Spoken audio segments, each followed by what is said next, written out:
Sometimes the challenges we resist the most give us the strength to transform into the person we want to be.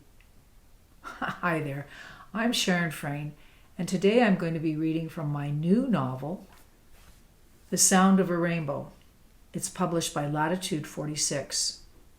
The first chapter is called Why Am I So Messed Up?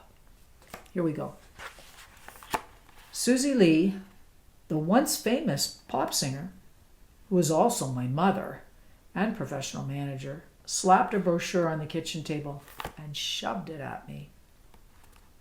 Raven, are you listening to me? You start tomorrow, and I don't want to hear any arguments. I looked up from my phone. The brochure she passed me was for a kid's summer camp. Even though it was early August, I shivered.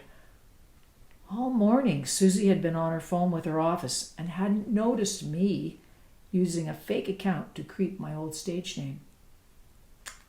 That had become my latest obsession. Months before, I deleted all my personal social media accounts, but the cyberbullies and trolls continued their nasty ways. YouTube and TikTok were full of parodies that trashed me. Susie also didn't notice that I was still dressed in my pajamas at noon and hadn't put away the cereal box or wiped up the spilled strawberry jam and burnt toast crumbs on the counter. Even my own mother didn't care that my life had been destroyed by social media. Don't give me that face. She wagged a manicured finger in front of my nose. This is a great opportunity. We're lucky to get you registered so late this summer. Dr. Hill recommended it, and your father and I agreed with her. Yeah? Well, I'm not going. I'm almost 16. I can do whatever I want. Susie put her hands on her hips. There was a little twitch at the corner of her eye. That happened whenever she was stressed.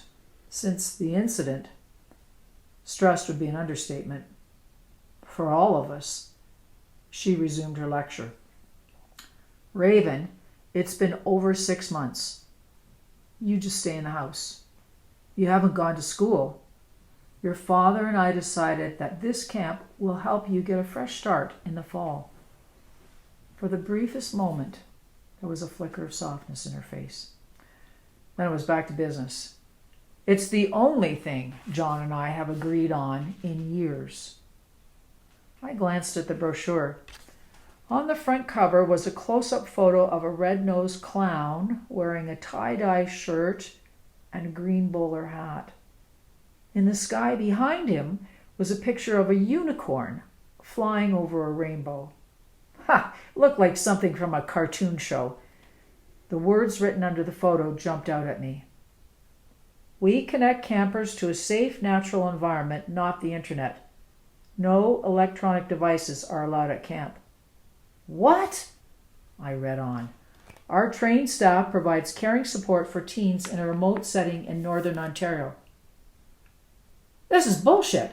You just want to get rid of me. I scrunched the brochure into a ball and flicked it across the table. Your stupid plans for my career wrecked my life. Nothing's going to change that. You can't make me go to a friggin' camp. Susie met my eyes like she wanted to say something, but her phone went off again. This is an important call. She turned around and left the room.